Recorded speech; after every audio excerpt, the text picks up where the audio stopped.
jazakumullah khair.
Nah, bismillahirrahmanirrahim. Assalamualaikum warahmatullahi wabarakatuh.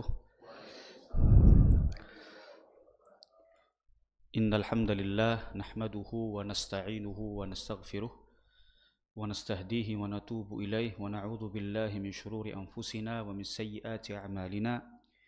Man yahdihillahu fala mudilla lahu wa man yudlilhu fala hadiya lahu. Wa asyhadu an la ilaha illallah wahdahu la syarika lahu. وأشهد أن محمدا عبده ورسوله لا نبي ولا رسول بعده. يقول الله جل وعلا في كتابه العزيز: يا أيها الناس اتقوا ربكم الذي خلقكم من نفس واحدة وخلق منها زوجها وبث منهما رجالا كثيرا ونساء واتقوا الله الذي تساءلون به والأرحام إن الله كان عليكم رقيبا.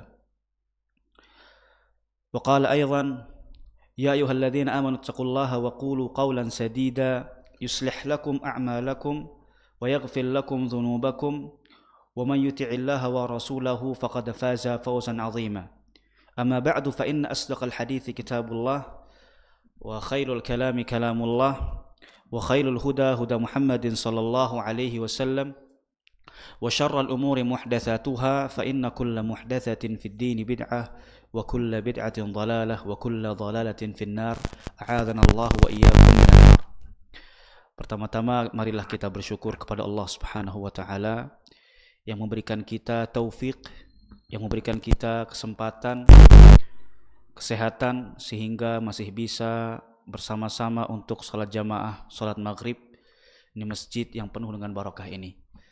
Semoga Allah Subhanahu wa taala menjadikan kita seorang mukmin yang istiqamah, seorang mukmin yang bertakwa kepada Allah Subhanahu wa taala.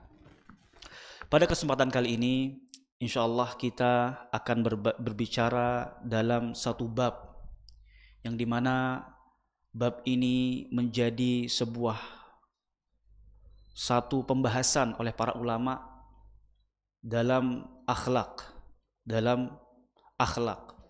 Ya, sebagaimana kita ketahui, mayoritas kaum muslimin yang ada di Indonesia sekarang ini adalah mereka banyak, ya, beragam, ya. Dan ada yang taat, ya, muqtasid, ya, tengah-tengah. Ada yang taat kepada Allah Subhanahu wa taala dan juga ada yang tidak melakukan ketaatan kepada Allah Subhanahu wa taala.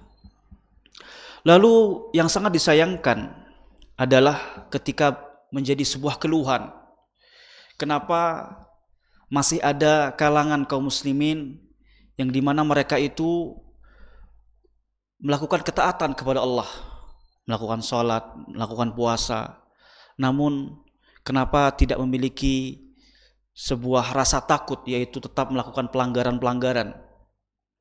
Sholat lancar tapi tetap melakukan mencuri. Sholat lancar tapi masih zalim. Sholatnya baik tapi masih memiliki akhlak yang buruk. Tentu saja hal ini terjadi karena kurangnya rasa, ya, kurangnya perhatian, sedikitnya ilmu yang dia pelajari. Jikalau pekerjaan itu terus-menerus dia lakukan tanpa adanya ilmu, tanpa adanya dasar, maka seolah-olah pekerjaan itu hanya sekedar bekerja, ya, tanpa menggunakan hati. Haibati fillah azakumullah. Setiap kita pasti punya rencana. Setiap kita pasti punya keinginan. Saya punya target, punya rumah di umur sekian. Saya punya target usaha di umur sekian. Saya punya target anak saya sekolah di sini. Setiap kita pasti punya target. Akan tetapi ketika target tersebut terlalu tinggi, ya, tanpa ada dasar daripada agama, ya, yang ditakutkan adalah dia akan menjadi seseorang yang sulit untuk terkendali, jauh daripada Allah Subhanahu wa taala. Ketahuilah bahwasanya Allah Subhanahu wa taala berfirman, "Innallaha 'indahu 'ilmus sa'ah wa yunazzilul ghaitha wa ya'lamu ma fil arham wa ma tadri nafsun madza taksibu ghada wa ma tadri nafsun bi ayyi ardin tamut innallaha 'alimun khabir." Sesungguhnya ada sebuah informasi, sebuah ilmu yang dimana tidak akan diketahui oleh manusia. Hanya Allah saja yang mengetahui. Berada dalam surat Luqman di ayat terakhir. Allah Subhanahu wa taala berfirman, sesungguhnya Allah itu mengetahui kapan terjadinya hari kiamat. Kita tidak akan pernah tahu kapan hari kiamat. Hanya Allah yang tahu. Wa yunazzilul ghaitha, dan Allah lah satu-satunya orang yang menurunkan air hujan. Wa ya'lamu ma fil arham, dan Allah lah yang paling tahu tentang apa yang terjadi dalam rahim. Lalu dilanjutkan kata Allah Subhanahu wa taala, wa ma tadri nafsun madza taksibu ghada, dan tidak akan pernah tahu para manusia itu apa yang ia akan dapatkan di esok hari. Kita bisa berencana, kita bisa membuat sebuah rancangan, tapi kita tidak akan pernah tahu apa yang kita akan dapatkan besok, kata Allah Subhanahu wa taala. Wa ma tadri nafsum bi ayyi ardin tamut, dan setiap jiwa manusia tidak akan pernah tahu, ya, di tanah mana dia akan meninggal. Itu kata Allah Subhanahu wa taala. Pertama, dia tidak akan pernah tahu apa yang ia dapatkan besok. Dia tidak akan pernah tahu di tanah mana dia akan meninggal. Innallaha alimun khabir. Sesungguhnya Allah Maha mengetahui dan Maha memberitahu. Ahibati fillah. Sesungguhnya pada Islam itu ada yang disebut dengan sifat qanaah. Terkadang kita tidak tahu apa itu qanaah. Qanaah itu adalah sebuah sebagaimana Rasulullah Shallallahu Alaihi Wasallam menjadi nabi kita tidak hanya mengajarkan ibadah, tidak hanya mengajarkan kita bagaimana cara sholat, tidak hanya mengajar kita bagaimana cara membagi waris, tidak hanya mengajarkan kita bagaimana berbuat adil dalam suatu permasalahan, tapi Rasulullah Shallallahu Alaihi Wasallam mengajarkan kita bagaimana menyikapi hidup, bagaimana memiliki prinsip menjadi seorang mukmin. Ada yang disebut dalam bab, yaitu adalah qanaah. Qanaah itu adalah sebuah lawan kata. Jadi kalau disebut kata qanaah, maka itu adalah sebuah lawan kata dalam bahasa Arab. Lawan kata dari kata tama' atau tamak. Ya. Bagaimana salah satu ciri daripada orang yang qanaah, atau definisi daripada orang qanaah, orang yang memiliki sifat qanaah, yaitu adalah dengan tetap bersyukur, merasa cukup, bahkan puas dengan rizki halal. Ya. Tetap bersyukur, merasa cukup, bahkan puas. Merasa cukup, bersyukur, dan bahkan puas dengan rizki halal yang Allah telah berikan kepada dia. Dan selalu menjauhi sifat rakus atau tamak. Ya.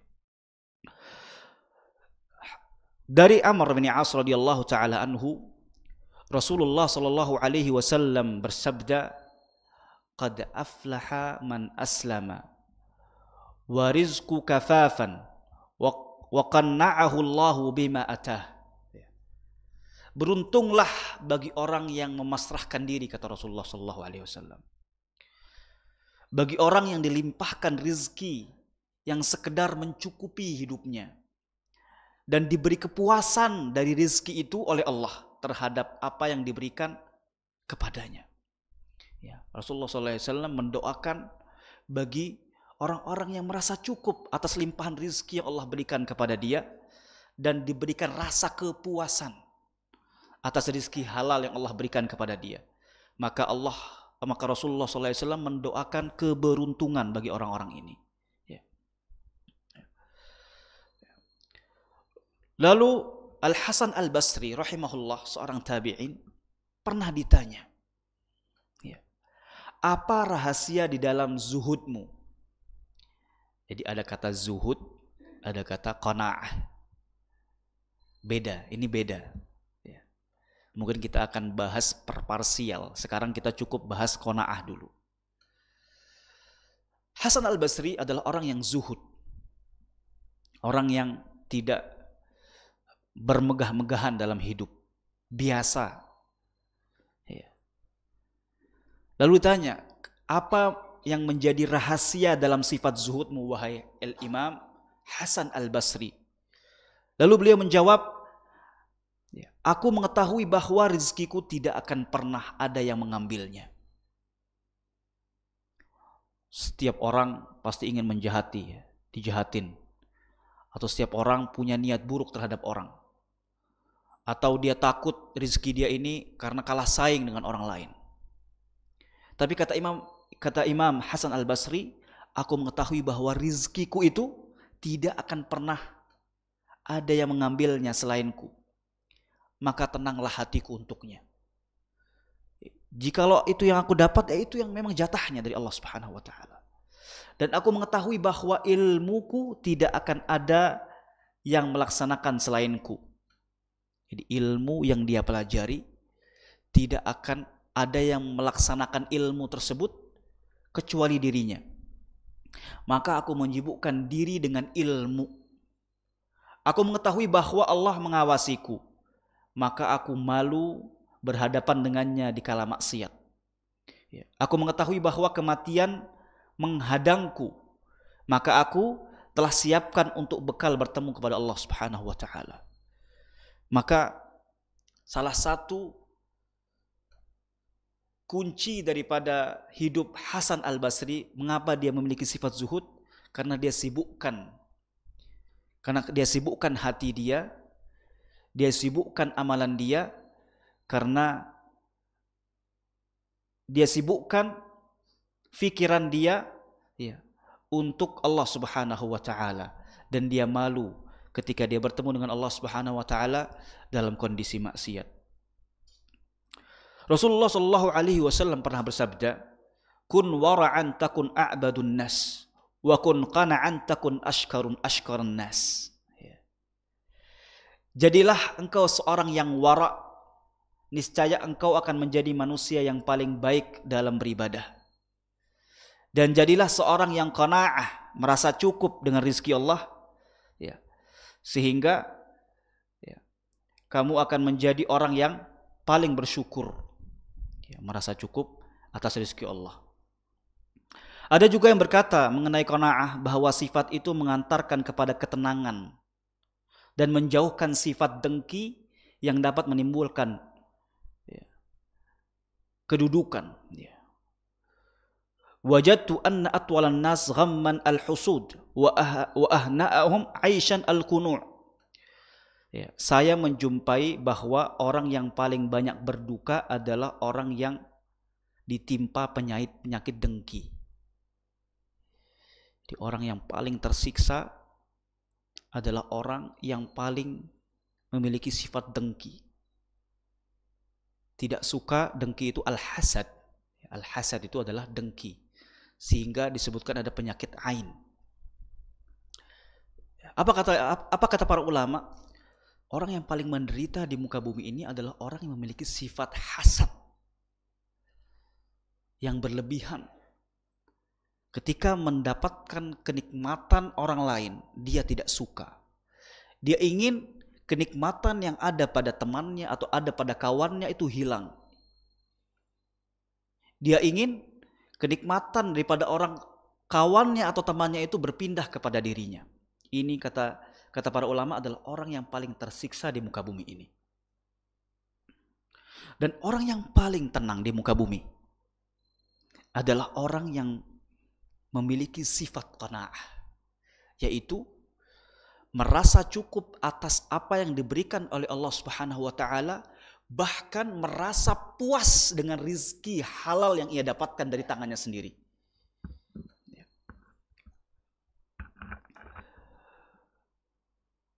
Khairu amalin, sebaik-baik amalin, au kasbin, atau sebaik-baik pendapatan, adalah min amali yadih, adalah pendapatan yang dihasilkan dari tangannya sendiri. Ya. Maka dari itu dalam agama Islam ya, kita dianjurkan untuk ya, melakukan apapun untuk mendapatkan rizki, walaupun itu hal yang sangat berat untuk didapatkan dan sedikit hasilnya, tapi dengan tangan sendiri. Kita belajar dari Abdurrahman bin Auf, seorang sahabat yang dimana di akhir hayat hidupnya adalah orang yang paling kaya, orang yang paling sukses dari kekayaan itu. Allah berikan kekayaan itu ya, bukan instan. Allah berikan dia banyak cobaan dalam hidupnya. Bahwasanya Abdurrahman bin Auf tatkala hijrah dari Makkah, dia berpindah dari Makkah, dia meninggalkan semuanya, istrinya, hartanya, usahanya, dia tinggalkan. Karena waktu itu dia memang dalam kondisi hijrah. Dan ketika hijrah para sahabat itu semua hartanya dijarah. Dijarah, diambil, istrinya pun tidak ikut karena masih menganut agama musyrik atau agama penyembah berhala. Abdurrahman bin Auf akhirnya ditampung oleh salah satu kaum Ansar atau warga Madinah, yaitu yang dimana yang dikenal bahwa orang-orang Madinah adalah memiliki sifat yang lembut. Maka di Arab Saudi kalau kita menemukan bahwa sifat orang-orang Mekah itu panas. Ya, sebagaimana di Indonesia ada karakter, ada tempat, ada karakter. Ya, di Solo itu lembut, ya, lemah lembut. Kalau kita agak ke timur sedikit, agak ke Madura sedikit ya misalnya, atau agak ke sana sedikit, mungkin agak sedikit emosional. Ini memang karakter wilayah. Orang Madinah begitu sangat lembut menerima mereka, orang-orang yang hijrah daripada Mekkah. Diterima semuanya. Sehingga Rasulullah SAW memiliki program. Jadi Rasulullah tatkala setelah hijrah itu ada program-program ya yang ingin dia lakukan agar yang sebagaimana kita ketahui bahwa di situ ada pencampuran dua kaum, ya, kaum Quraisy atau ahli Mekkah dan kaum Ansar. Ini tidak mudah bagi Rasulullah. Ketika mereka disambut, Rasulullah langsung membangun masjid. Inilah politik Rasulullah. Jadi dalam Islam itu ada yang disebut dengan siyasat syariah, siasat Islam. Yang pertama dilakukan oleh Rasulullah SAW di Madinah adalah membangun masjid. Agar apa? Agar bisa di sana ada sholat jamaah, bisa didirikan di sana ta'lim, bisa didirikan di sana perkumpulan atau pembahasan-pembahasan bermanfaat untuk kaum muslimin. Lalu yang kedua, politik Rasulullah SAW waktu itu adalah al-mu'akhah, membuat saudara. Jadi fulan, saudara ini, saudara fulan Abdurrahman bin Auf disaudarakan dengan penghuni Madinah. Begitu juga sampai seterusnya, semua disaudarakan. Kamu saudara dengan ini, kamu saudara dengan ini. Jadi saudara yang dipertemukan setelah hijrah. Lalu subhanallah, Abdurrahman bin Auf bertemu dengan saudara yang baik, memiliki sifat yang baik. Lalu Abdurrahman bin Auf ditawarkan oleh saudaranya itu, wahai Abdurrahman bin Auf, saya memiliki istri lebih dari satu. Kamu ambil satu istri saya. Saya memiliki harta. Kamu ambil sebagian harta saya untuk kamu buat usaha. Silahkan kamu pilih harta yang kamu mau atau rumah bidang tanah yang kamu mau untuk kamu tinggal bersama istrimu. Maka Abdurrahman bin Auf dia mengatakan barakallahu fi amwalika wa azwajik. Semoga Allah Subhanahu wa taala memberikan keberkahan bagi hartamu dan istrimu. Terima kasih.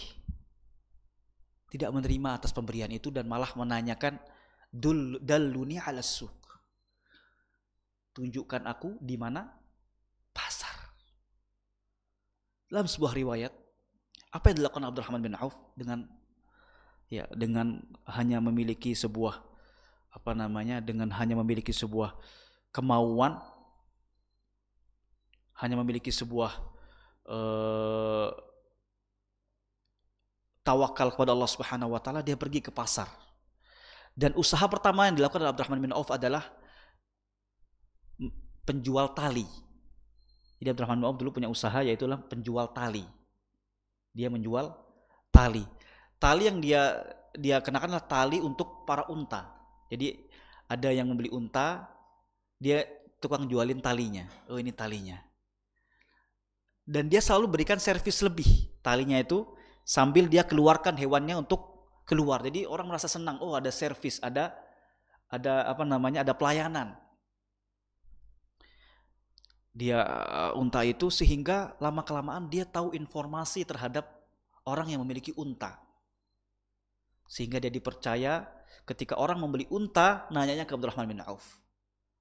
Lama-kelamaan dia akhirnya jadi pengusaha unta. Ya. Pengusaha unta dan dia menjadi pengusaha yang sukses, ya. Maka dari itu, ya, di sini memang rezeki berbeda-beda, tapi kita lihat dari bagaimana dia mengkondisikan dirinya, ya, bagaimana dia mengolah dirinya, yang dimana adalah usaha dari tangan sendiri, khairun min an ya'khudha minal akhar. Atau yatluba minal akhar. Dia mengerjakan amalan itu. Dia bersyukur dengan apa yang Allah berikan, rizki halal, ya. Walaupun hanya sedikit, akan tetapi dari tangannya sendiri, ya. Allah Subhanahu wa taala berfirman, ya, Inna rabbaka yabsutur rizqa liman yasha wa yaqdiru innahu kana bi'ibadihi khabiran basira. Sesungguhnya Allah Subhanahu wa taala melapangkan rizki kepada siapa yang Ia kehendaki dan menyempitkannya. Sesungguhnya Dia Maha mengetahui lagi Maha melihat akan hamba-hamba Allah Subhanahu wa taala. Maka dari itu Allah Subhanahu wa taala telah mengukur rizki setiap hamba. Telah memperhitungkan rizki setiap hamba. Ya. Dan Allah Maha melihat atas hamba-hambanya. Ahibati fillah azakumullah. Ya. Maka dari sifat qanaah, dari sifat merasa cukup, merasa puas dengan rizki daripada Allah berikan kepada kita adalah sebuah kunci dalam hidup. Allah Subhanahu wa taala berfirman dalam ayat yang lain, la in syakartum la azidannakum. Jikalau kalian bersyukur kepada Allah, maka kalian akan tambahkan rizki itu. Kadang manusia itu memiliki sifat yang kurang sabar. Tidak sabar. Inginnya kayak Indomie, instan. Capek saya berdoa. Capek saya meminta. Capek saya memohon kepada Allah, tapi tidak ada jawabannya. Kita manusia biasa. Nabi Ibrahim alaihi salatu wassalam, berapa tahun dia minta anak?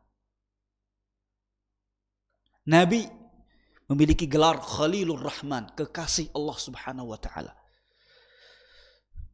Step tertinggi atau tingkatan tertinggi ketakwaan manusia adalah memiliki sifat Khalilur Rahman, orang yang menjadi kekasih Allah Subhanahu wa taala. Meminta kepada Allah Subhanahu wa taala seorang putra. Bertahun-tahun. Dalam sebuah riwayat dia menunggu hampir 100 tahun. Tidak diberikan oleh Allah Subhanahu wa taala. Lama akhirnya dia memiliki anak, yaitu Ismail alaihi salam. Lalu ada Nuh. Sebagaimana pada minggu lalu kita sebutkan bahwa tatkala dia berdakwah, bahkan dia disumbangkan umur oleh Adam alaihissalam. Ya, tatkala Adam ingin dicabut nyawanya, kenapa nyawa saya sedikit? Kata dia, umurmu sudah kita berikan kepada Nuh. Berapa tahun dia berdakwah? Beratus-ratus tahun dia berdakwah. Tapi umat dia tidak lebih dari 70. Tapi apa? Tapi subhanallah, Allah berikan hikmah dari hidup itu. Ternyata 70 itu memiliki orang-orang yang keturunan yang ketakwa. Dan amal jariyahnya mengalir kepada Nuh alaihi salatu wassalam. Karena orang-orang baik ini menjadi kekal sampai hari kiamat. Selalu ada orang muslim sampai hari kiamat. Tidak habis orang muslim dengan orang-orang kafir, orang-orang yang ingin menghancurkan Islam. Terkadang hasil itu tidak harus dilihat oleh mata kita yang masih memiliki nyawa. Terkadang buah itu tidak harus kita melihatnya secara langsung. Pandangan kita terbatas. Orang di luar aja kita tidak tahu apakah ada orang di luar atau tidak. Kadang kita melakukan sebuah kebaikan yang Allah berikan kepada kita dan kita tidak tahu. Ya, ternyata kebaikan itu telah mengalir begitu saja. Sebagaimana para ahli tarikh mengatakan, kul qaulan aw if'al syai'an la'allahu yughayyiru majra tarikh. Katakanlah sesuatu, berbuat baiklah walaupun itu kecil. Semoga dari perbuatan atau dari ucapan baikmu itu merubah sejarah dalam hidupmu. Jangan pernah kita meremehkan hal kecil dalam ibadah. Kita melihat sebuah peluang ibadah.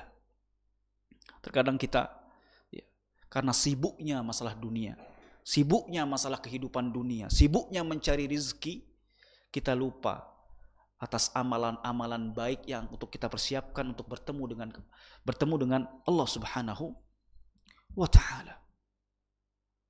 Bisa jadi kebaikan yang ia kumpulkan di masa hidupnya itu dia rasakan tatkala nanti di timbangan Allah Subhanahu wa taala.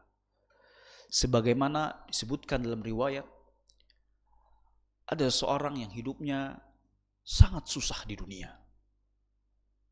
Tidak memiliki rumah, tidak memiliki apapun, paling sengsara di muka bumi ini. Paling susah di muka bumi ini. Lalu Allah masukkan dia ke dalam surga dalam sekejap mata. 1 detik. Dan dikeluarkan lagi. Di dunia susah, gak punya rumah, gembel. Boro-boro makan, ya, susah. Namun di akhirat dimasukkan Allah Subhanahu wa taala 1 kejap mata. Lalu diangkat kembali. Apa yang kamu rasakan? Kebahagiaan ya Allah. Kebahagiaan ya Allah. Hilang semua letih yang dia rasakan di muka bumi ini. Rasa capek, rasa lelah, lapar, hilang semuanya. Hanya dalam 1 detik. Bagaimana dia akan merasakan surga yang abadi. Lalu dimasukkan orang yang kedua, yaitu di mana dia hidup dalam kehidupan yang bergelimang harta. Memiliki harta yang banyak, menjadi seorang raja. Semua yang dia inginkan dia mau. Namun dia orang yang termasuk kufur. Fa'adkhalahu Allahun nara. Dan Allah masukkan dia ke dalam neraka dalam 1 kejap. Dan dia naikkan lagi Allah Subhanahu wa taala. Dan ditanya oleh Allah Subhanahu wa taala, apa yang kamu rasakan? Tidak ada kebahagiaan ya Allah. Gelap ya Allah. Kesengsaraan ya Allah. Pedih ya Allah. Terkadang rasa cukup, makanya Allah Subhanahu wa taala memberikan sebuah sifat-sifat atau cara hidup. Ya. Cara hidup bagaimana kita menjikapi hidup ini dengan baik. Ya. Kenapa kita merasa menderita? Bisa jadi karena sifat dengki.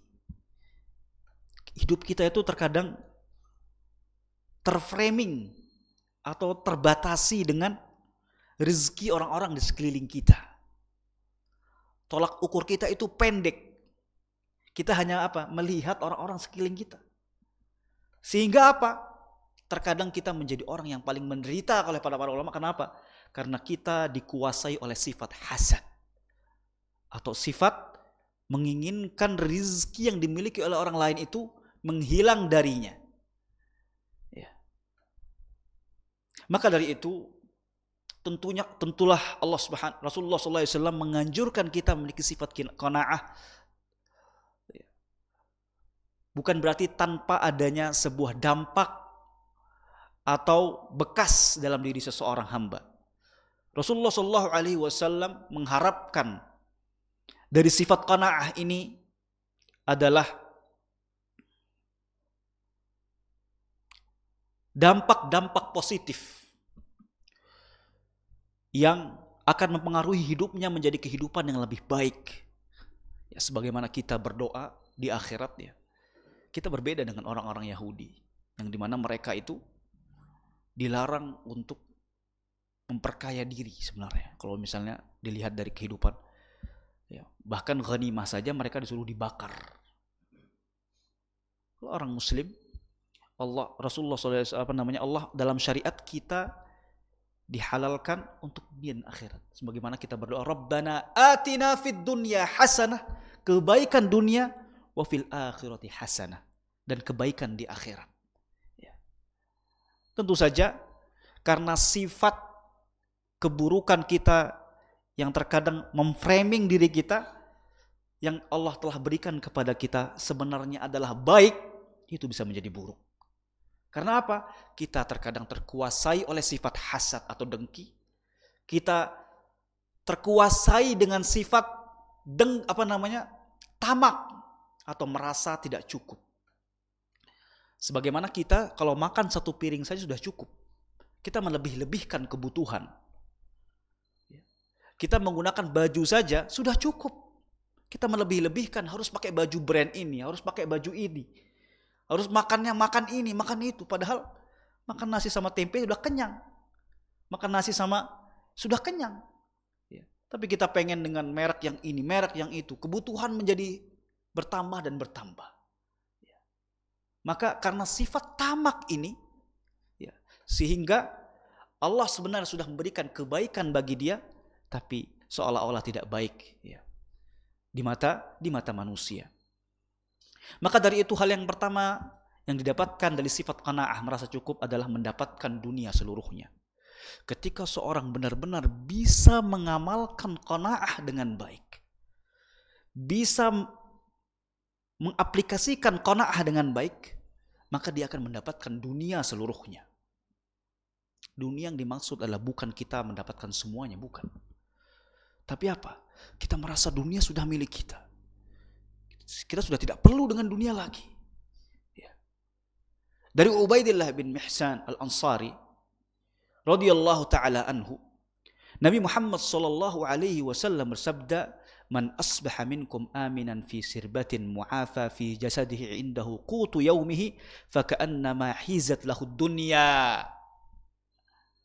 Barang siapa, kata Rasulullah, barang siapa di antara kalian ketika bangun di pagi hari merasa aman, di rumahnya, pada diri, keluarga dan masyarakatnya aman, di daerah yang aman, diberikan kesehatan badan. Jadi ketika dia bangun pagi, dia merasa aman, memiliki badan yang sehat, wa indahu qutu yaumihi, dan dia punya makanan untuk makan hari itu, maka seakan-akan dunia telah terkumpul padanya. Subhanallah. Kita lihat penjuru dunia ini. Kita di Indonesia alhamdulillah hidup, bangun, tidak ada roket-roket. Kita lihat saudara kita subhanallah di Gaza, lari ke rumah sakit, dihancurkan rumah sakit. Pergi ke pasar, dihancurkan pasar. Tidak aman. Jangan sampai rasa syukur kita hilang sampai Allah mencabut itu semua dari kita. Tersibukkan dengan rizki orang lain, tapi kita lupa bahwasanya dunia sudah berkumpul kepada kita. Tersibukkan dengan kesibukan duniawi, tapi kita lupa bahwasanya Allah Subhanahu wa taala mengumpulkan seluruh nikmat dunia pada diri kita.